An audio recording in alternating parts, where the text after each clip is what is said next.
Ayan,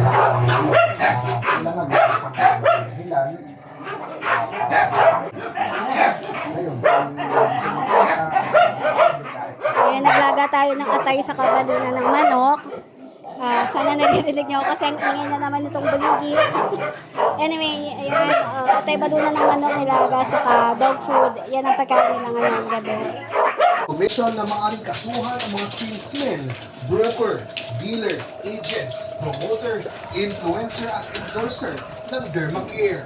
Sa isang Facebook post noong September 1, 2023, inanunsyo ni Saksyon. So ayan, kumakain na sila. Gusto nila yung pagkain nila ngayon. Actually, araw-araw naman kasi kung ano yung gusto nila, yun ang hinahain ko.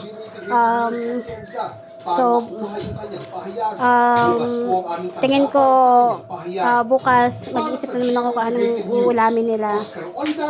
Kasi naubos na yung ano dito, stock ng liver spread. So bukas maghanap na lang ako ng ibang alternatives hanggat hindi pa ako nakakapag-groceries. Yun lang. So yan, si Black ubos na. Ito kumakain pa. So yan, peace out.